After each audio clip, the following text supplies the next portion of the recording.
Welcome to another week in review, wrestling review. Uh, let's start with, as usual, with some non-storyline stuff. Um, this thing is, well, non-show related stuff, I should say. Uh, the Grizzled Young Veterans has said that they're coming to TNA at Hard to Kill, and I think they're also going to be there for the TV tapings the next day as well. Zelina Vega signed in a contract extension. Shawn Spears is leaving AEW on January 1st. Camille is leaving NWA on January 1st. Apparently, uh, Mercedes Moné and WWE talks have broken down, and it has to do with the announcement that WWE put out, which Triple H hasn't confirmed or denied that on the January 1st edition of Raw, a former WWE champion is going to sign a contract and come back. It doesn't state it's going to be like a former heavyweight champion like Batista or someone like Andrade or Sasha, but someone is going to be at the former champion is going to be at Raw on Monday night. Now, I'm sure some of you have heard about the Chris Jericho situation. Apparently, there's some accusations that he sexually harassed Kylie Ray, well, supposedly Kylie Ray, but and a couple other people have come out and I guess have that he's done that to them as well. But apparently, this was with Kylie Ray in 2019, and I'll probably go a little bit farther into that in a different video. Uh, see, and, and the what's his name? Pete Dunne, not Pete Dunne. I want to say Adam Dunne is not his name either, but main producer for WWE for the last 30 years. Kevin Dunn. Kevin Dunn is leaving WWE. He's retiring after 30 years. Apparently, he's leaving because he didn't want to change his production style to fit how Endeavor wants Raw and SmackDown to be produced. And apparently, he gave his notice right before Christmas. Raw this week was just a basically a recap for the 2023. So I'm not going to go over and review that because this, like I said, this was a review of Raw for the past year. For NXT, actually, a show. This was taped 2 weeks ago. So what they did was, see, so this would have been the week before Christmas. On Tuesday, they did their live show.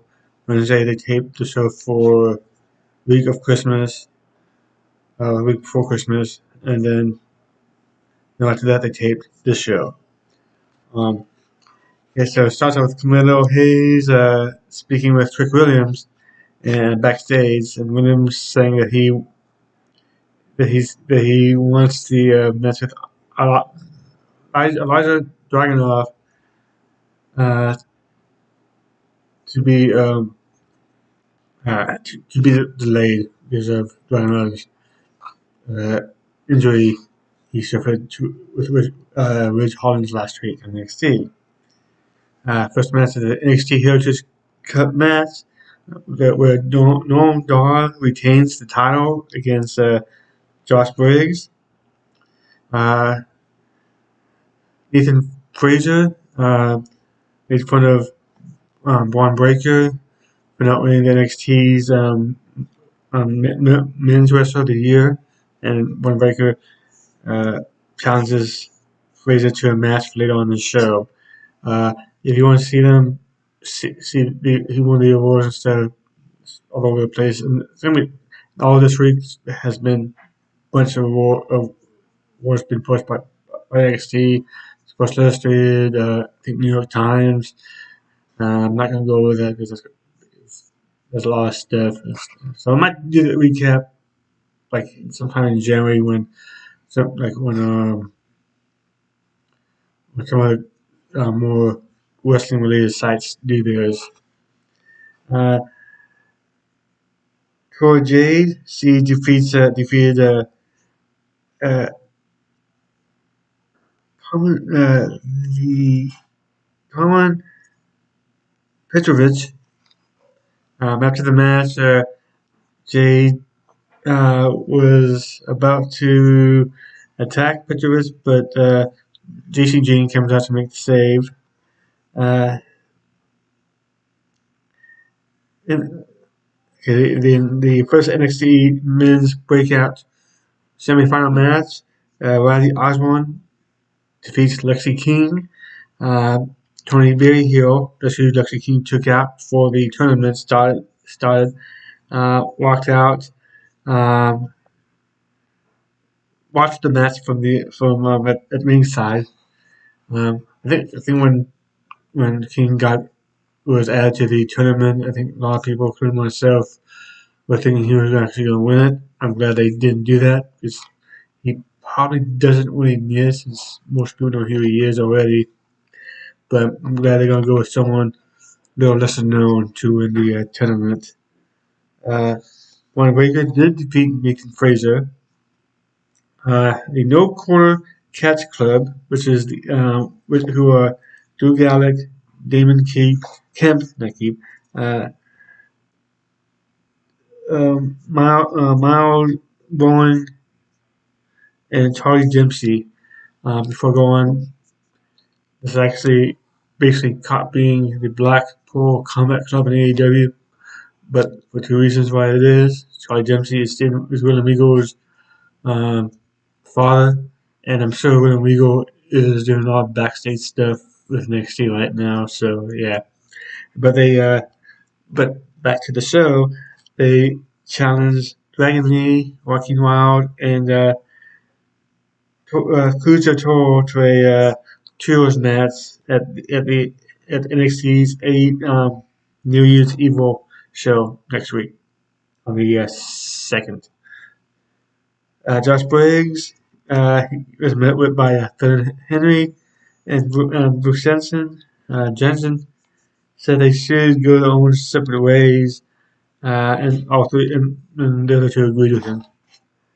Ariana Grande met with Ava, and she's trying to figure out why she's now like a authority figure now. But they met backstage where Grande suggested to Ava that Roxanne Perez needs anger management classes. Ava took note of it, but said that but they say that Perez will face Grace at NXT New Year's Evil.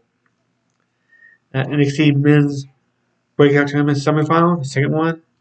Obi Femi defeated Tywin Heights.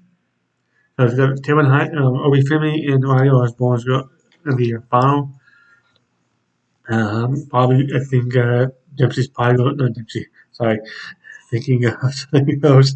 I think Osborne's probably going to win it, and that's going to somehow fit into the Chase U storyline they're doing. NXT champion Arthur Dragunov arrives at the CWC, where he said that he's looking for Trick Williams. So apparently, storyline wise, he's fine. In real life, he actually was too. So I'm not going to see after the end of that match, which came out before when it was taped. People were crapping on Ridge Holland only to find out that it was because Rich Holland was one that was there when Big E got hurt and was I think when the Pretty Daily got hurt, but the remember Pretty Daily got hurt as well. So yeah, people had like to get concerned, but it was a storyline as this proves. Dragon Lee, Joaquin Wild, and Cruz del Toro accept the No Quarter Club uh, challenge, and Lodovice and Electra Lopez joined them, and Lopez has a reunion with Del Toro and Wild. Um, and Lodovice did seem like she really appreciated that. Uh, I think I won't be surprised if Lopez turns on them in a trios match next week, and then it's brought up to at some point to be with Santos Escobar and Creole and he's a good guy name, but Escobar's new group. He's LWA as well. That way they can have a Hispanic female to feud with Zelina Vega. But I don't know if that's actually going to happen. But that's what I'm hoping they would do. The NXT Underground match, Eddie Thorpe defeated Dijak by TKO. And he goes to Trick Williams and the NXT champion Elijah Dragunov having the contract signing backstage. I don't remember this that. Um, there'll be Williams reiterated that he's willing to delay the title match. Dragunov said nothing's going to stop him from this match, and signs the contract. And so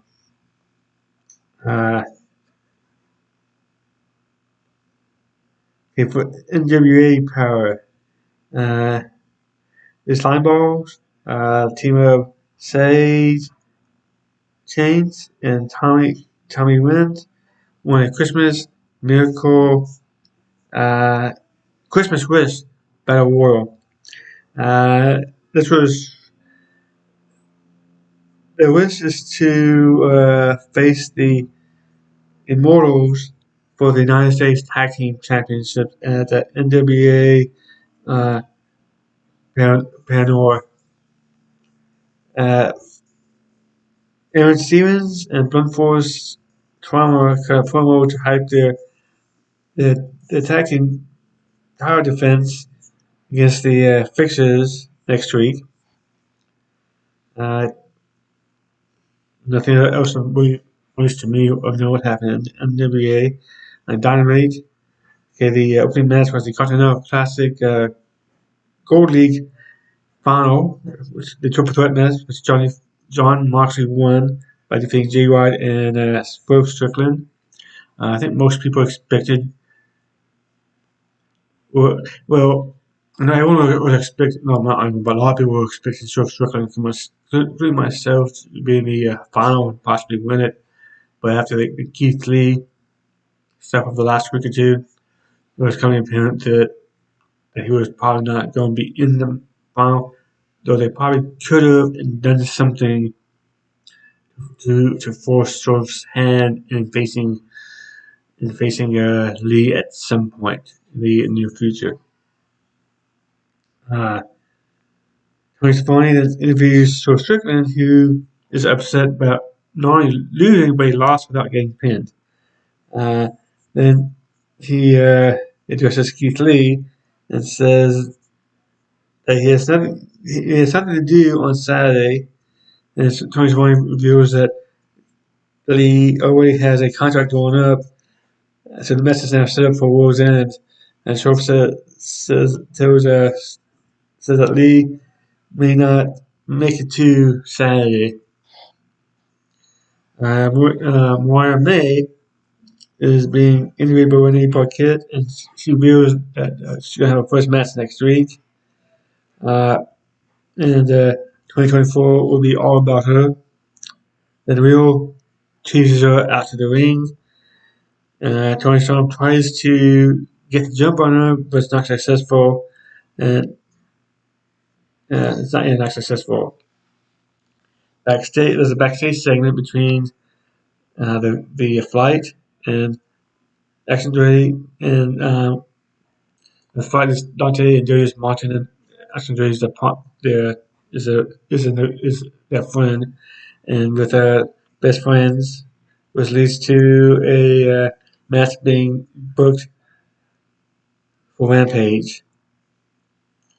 Uh, Top Flight, so it was to be Top Flight, and Andrade taking on Owens Cassidy, Joaquin Romero, and Trent Beretta. Andrade, Alvaro, and Muro match is made official for World's End. I'm surprised there's no stipulation on that other than with CJ Perry. And hopefully she'll be there because she was on hospital in Mexico City for a few days. Don Callis and the Don Callis family come out to celebrate Boxing Week. Don says that the family feels complete as Sammy Guevara comes out. And from the jump, there's tension between Guevara and the rest of the Don Callis family. Because remember, he joined them when he joined in Jericho back in September. Sammy's upset that Don never reached out to him. Don says he's a failure of a wrestler and will be a failure of a father as well.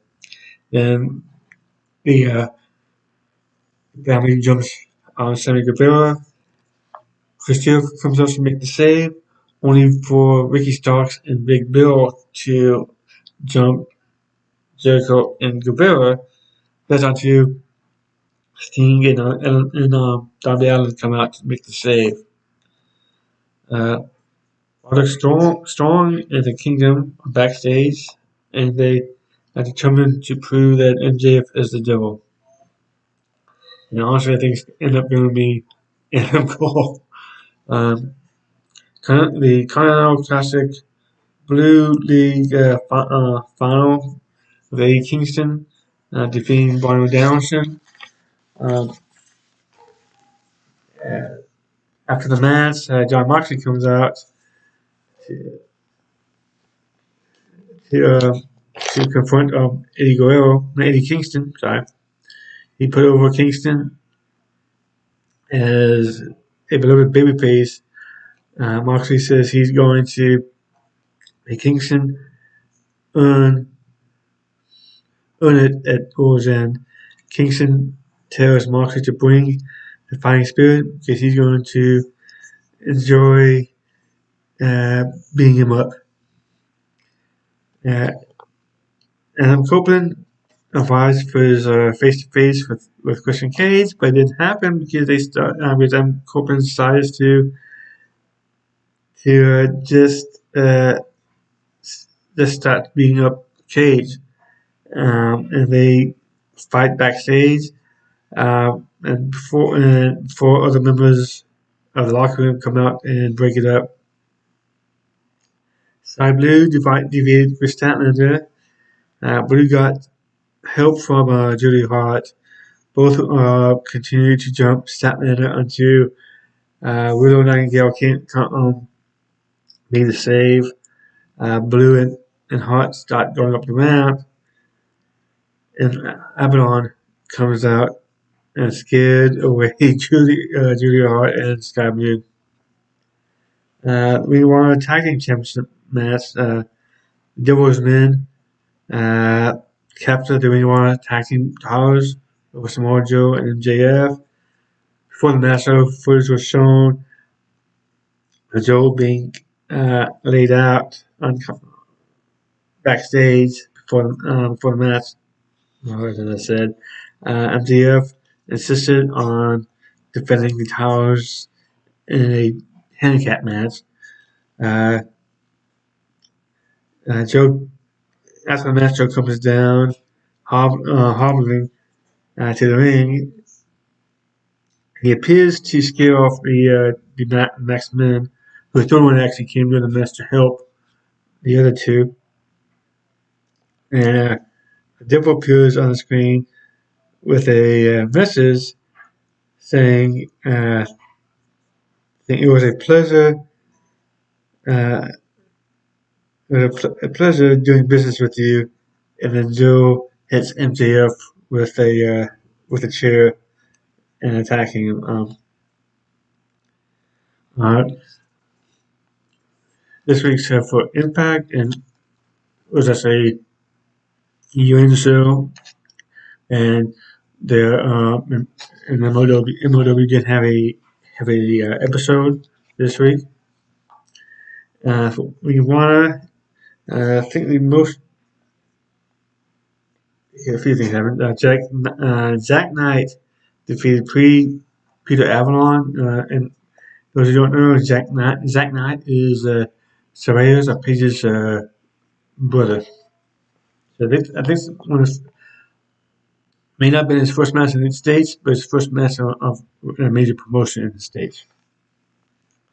Rachel Ellering, Ada Hurst, Lady Frost, Billy Starks, Kiera Hogan are the first few names announced for the Ring of Honor's Women's Television Championship tournament. Right after that, Athena hosted an emergency MEM for Lexi Nair and Billy Starks, and stemming on Starks entering the Ring of Honor Women's Television Championship tournament. Starks promises to win it and warn any Huskies that stood in her way. They said Brian Keith teamed up with the Von Erich brothers, Marshall and Ross Von Erich, to defeat the Iron Savages. Griff Garrison and Carter were interviewed backstage before they went over to buy Sap, Jimmy Shepitico and Angelico. Regarding their 8-man tag last week, Shepitico said that Carter and Garrison were the idiots, he says in Spanish, and before Angelico said there was an issue on the team. They were the issue, me and Carter and Garrison, I believe, and they agreed to have a tag team match next week. Carl Fletcher, who's in an open challenge for the Ring of Honor's Men's Television Championship, Willie Mack answered it, and they're going to have a match next week on Ring of Honor. Ethan Page defeated Johnny TV. Johnny TV went for the Stars of Pain, and Dalton Castle appeared on the ramp with the boys. Page took advantage of the distraction by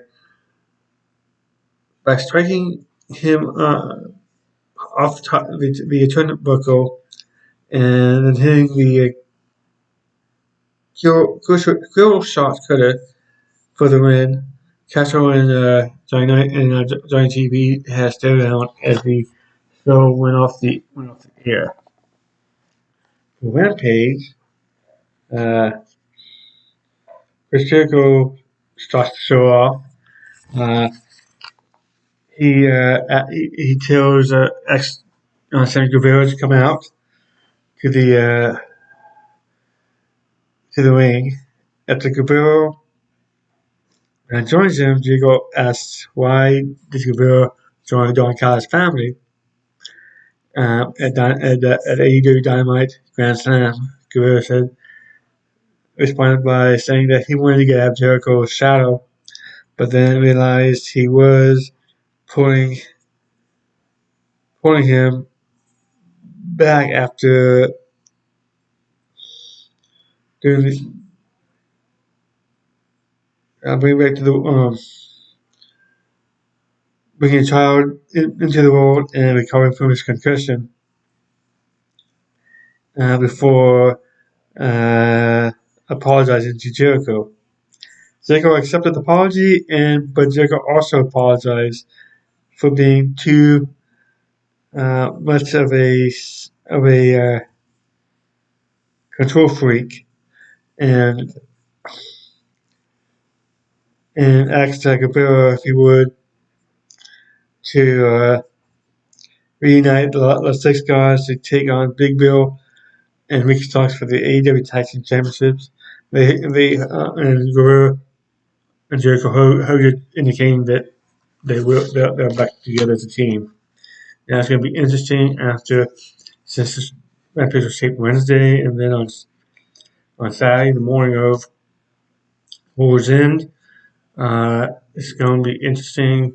A, to see if Jericho should in the match, and B, what happens to Jericho in general.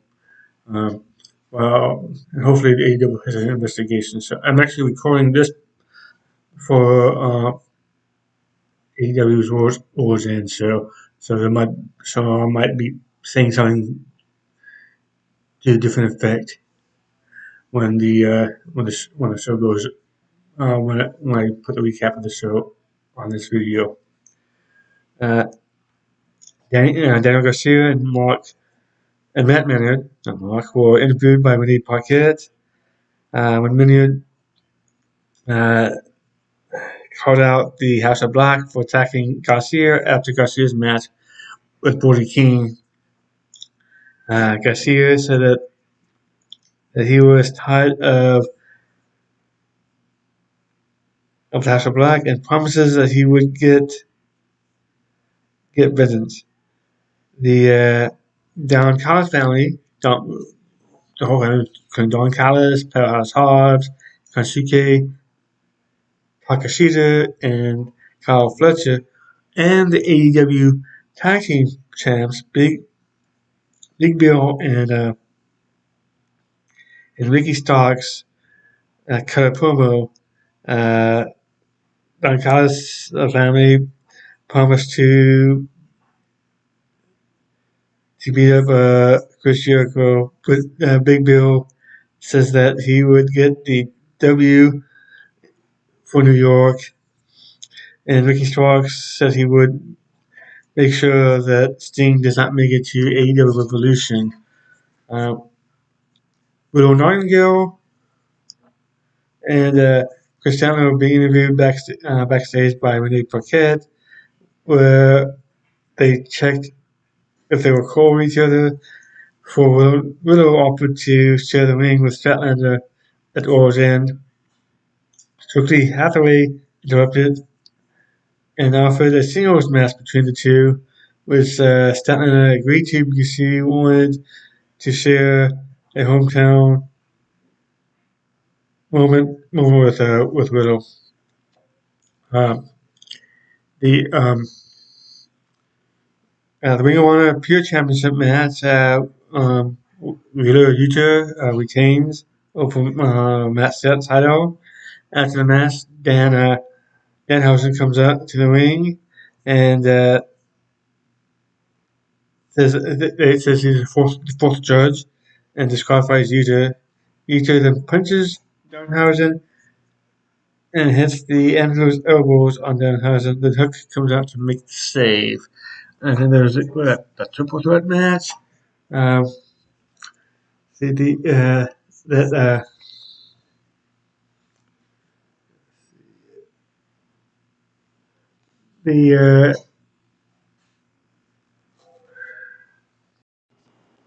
Top Flight and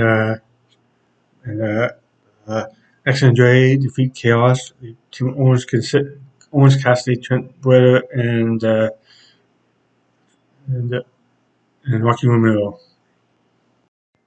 Before I go into the Saturday shows, I can't remember if I actually mentioned that SmackDown was didn't air, but aired, but wasn't new matches. It was a year-end thing. Recap for SmackDown. If I did, I'm saying it again. Sorry positives that I already did. There was no AEW Collision this week, primarily because of World's End on Saturday night. So AEW starts up with the and all the matches. I got all but 2.5 wrong. And I'll explain the half one. And the 2 matches I got wrong. It was after I did my prediction video. Some more information came out on some of the people, and one of those matches I probably would have changed my prediction of. First match for 0 was Willow Nightingale. She defeated Chris Statlander. Then Serena Deeb did a Vinette. So she hasn't wrestled in over a year. Finally got cleared, apparently. Chris Killswitch, I still think of him as Luchasaurus, but Killswitch won the 20-man battle royal to win the contract for a TNT Championship match at his choosing. And this actually may have, I'll get to it when I get to that match. FTW Championship match, FTW Rules. Hook retains over Yuta. Now for the main show. The main show starts off with the 8-man tag from all the competitors who don't have a match already in War's End. So the team of Brian Danielson, Claudio Castagnoli, Daniel Garcia, and Mark Briscoe defeat Brody King, Jay Lethal, Jay White, and Roosh. Now this one is Miro defeated Andrade. CJ Perry actually turned it back in the match to help Miro win.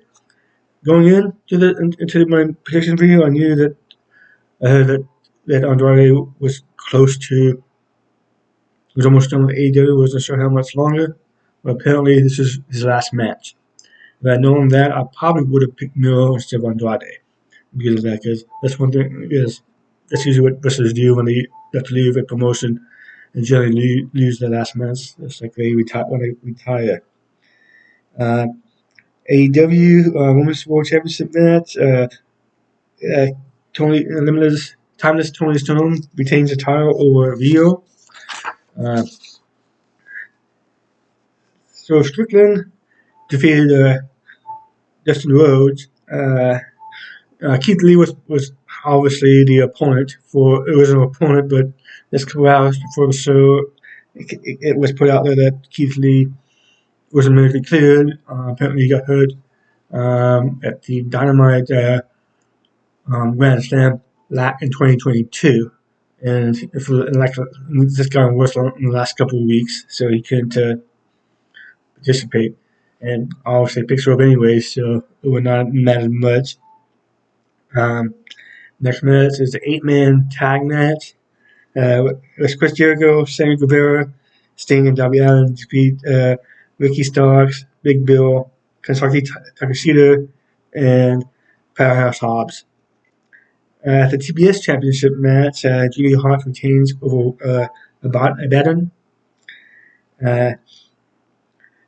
So in this match, I was going to give myself half because Adam Copeland actually won the match over Christian Cage, and Killswitch was about to cash in, but Christian Cage demanded him get hand the contract over to him, and Cage ends up then defeating Copeland for the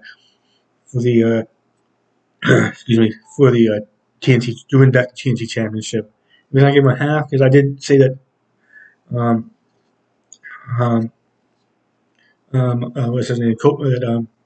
That Christian Cage was going to end with the championship match. Eddie Kingston. This is for the Continental Classic Finals. Eddie Kingston retains the Ring of Honor Championship and the New Japan Openweight Championship, but wins the Continental, the AEW Continental Championship become the Triple Crown champ and over Jon Moxley. And the final match is Samoa Joe for AEW Championship match, World Championship, where Samoa Joe defeats MJF to win the championship, and Adam Cole is revealed to be the Devil, with Waldo, Matt Taven, Mike Bennett, and Roderick Strong to be the Masked Men. And this one, and apparently at the scrum afterwards, it was announced that the MJF was going to take some time off, and he was hurting a little more than usual. The second part about him being, well, not more than usual, but was really in a lot of pain for the last week or so. The second part about him being in pain, I probably would still have picked him. If I'd known he was going to take time off after this match, I probably would have picked Samoa Joe. But I figured the review would have been at the pay-per-view. It's just I thought that Adam Cole would want MJF as the champ so he can win the championship. But I'm fine with Samoa Joe winning actually, and stuff. So thank you for watching.